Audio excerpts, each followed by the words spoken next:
মানে টাইমিংটা দেখেন, টাইমিংটা এই মুহূর্তে ডক্টর মোহাম্মদ ইউনূস তিনি আমেরিকাতে অবস্থান করছেন জাতিসংঘের সেই প্রোগ্রামকে কেন্দ্র করে, কিন্তু অপরদিকে ঠিক এই মুহূর্তটাই শেখ হাসিনার ছেলে সজীব ওয়াজেদ জয় তার কপাল পড়েছে।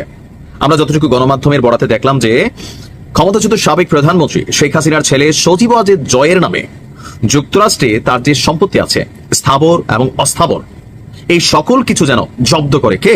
আমেরিকা। আর এই ঘোষণা কেন আসলো, কখন আসলো? যে এই সজীব ওয়াজেদ জয়ের যে প্রপার্টি আছে স্থাবর এবং অস্থাবর যুক্তরাষ্ট্রের মাটিতে, সেই সম্পত্তিগুলো যেন জব্দ করে, এই জন্য আমেরিকাতে মিউচুয়াল লিগ্যাল অ্যাসিস্ট্যান্ট রিকোয়েস্ট, সংক্ষেপে MLAR, এটা পাঠাচ্ছে কে? দুর্নীতি দমন কমিশন, দুদক। অর্থাৎ রাষ্ট্র টু রাষ্ট্র একটা চিঠি আদান প্রদান হচ্ছে, যে দুর্নীতি দমন কমিশন চিঠি পাঠাচ্ছে কাকে? আমেরিকা সরকারকে। কেন? যে সজীব ওয়াজেদ জয়ের সকল সম্পত্তি যেন কলাপস করে নেয়। বা গণমাধ্যমে আসা রিপোর্টটি বলছে দুদকের উপপরিচালক এবং জনসংযোগ কর্মকর্তা আক্তারুল তিনি বলছেন যে দুদকের আবেদনের পরিপ্রেক্ষিতে গেল 9 সেপ্টেম্বর এসব সম্পত্তি জব্দের নির্দেশ দেন আদালত। এই আদেশের ধারাবাহিকতায় যুক্তরাষ্ট্রে MLAR পাঠাচ্ছে দুদক। অর্থাৎ আমাদের দেশে আদালত থেকে একটা সিদ্ধান্ত আসছে, আর এই সিদ্ধান্তের কপিটাই যুক্তরাষ্ট্রকে পাঠাচ্ছে। তো দুদকের নথি অনুযায়ী তার কি কি আছে আমেরিকাতে সজীব ওয়াজেদের সম্পদ?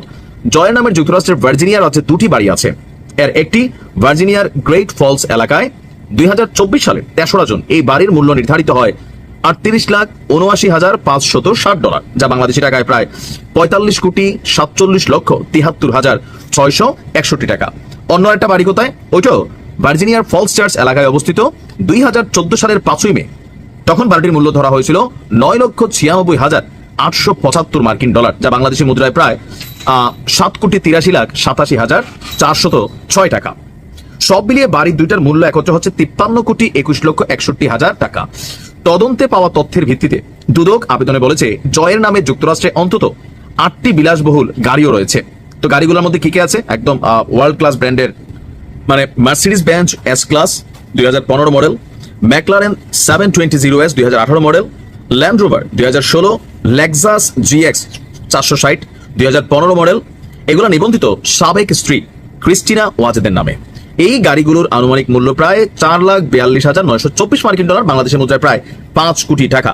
আদালত এরই মধ্যে এই গাড়িগুলো জব্দের অনুমোদন দিয়েছেন। আসলে এটা কি করতে পারবে? পারবে না। দেখেন, বাংলাদেশের আদালত সিদ্ধান্ত দিচ্ছে, কিন্তু বিদেশের রাষ্ট্রে স্ত্রীর নামে যে সম্পত্তি সেটা কিন্তু আদালত চাইলেই ক্রপ করবে না, কারণ ক্রিস্টিয়ানা এই মুহূর্তে জয়ের স্ত্রী হিসাবে কিন্তু নাই। সো এই মুহূর্তে এটা তারই প্রপার্টি, সে কার থেকে কিনছে, কিভাবে পাইছে, এটা ফ্যাক্ট না। দুদকের নথিতে আরো বলা হচ্ছে যুক্তরাষ্ট্রের জয়ের নামে অন্তত 12টি ব্যাংক হিসাব এবং 6টি কোম্পানি রয়েছে। আর কোম্পানিগুলো কি? গোল্ডেন বেঙ্গল প্রোডাকশনস, তারপর হচ্ছে LLC, প্রাইম হোল্ডিং LLC, ওয়াজিদিন Osiris Capital Partners LLC, Blue Heaven Ventures LLC, ট্রুপে টেকনোলজিস LLC। ব্যাংক হিসাবগুলোর মধ্যে 7টি, এসব কোম্পানির নামে 5টি সজীব ওয়াজেদ জয়ের ব্যক্তিগত, যার মধ্যে একটি যৌথ হিসাবও খোলা আছে তার সাবেক স্ত্রীর সাথে। তো সব মিলিয়ে একটা হিউজ পরিমাণ টাকার এখানে তথ্য সামনে এসেছে। তো দুদক বলছে জয়ের বিরুদ্ধে আয়কর রিটার্নে বিদেশি আয় গোপন, অননুমোদিতভাবে বৈদেশিক বিনিয়োগ এবং সন্দেহজনক লেনদেন পরিচালনার অভিযোগ রয়েছে। তো এগুলা কি আসলে কোন লেভেলের মামলা ভাই? ওই যে তারেক রহমানের সাথে আওয়ামী লীগ গেল 17 বছর, ওই কত শত কোটি টাকার মামলা লড়ছে, কিন্তু আসলে এগুলা ফাইনালি কিছুই হয় নাই। তো এই মুহূর্তে আওয়ামী লীগ বাটে আছে, ক্ষমতা থেকে বাহিরে আছে, দুদকের এক একজন পরিচালক মানে মাটি খুইরা তথ্য বের করতেছে। আবার কখনো আওয়ামী লীগ আসার সুযোগ হলে এই পরিচালকরাই সবাই ধরেন মানে বস ডাইকা এগুলোর জন্য 101 বার ক্ষমাও চাইবে। যেমনটা ধরেন তারেক রহমানের নামে যে মামলাগুলো ছিল, ওনার PS এর নামে ছিল, বা খালেদা জিয়ার নামে ছিল, ডক্টর ইউনূসের নামেও ছিল। দেখছেন কিভাবে সব মাফ টাফ করে মামলা অটোমেটিক নাই হয়। তো পলিটিক্যালি এই বক্তব্যগুলো খুবই সিম্পল। এখন প্রশ্ন হচ্ছে যে যুক্তরাষ্ট্র থেকে এই সম্পত্তিগুলো রিটার্ন করতে পারবে? পারবে না। অ্যাডভান্স বলে দিলাম কেন পারবে না।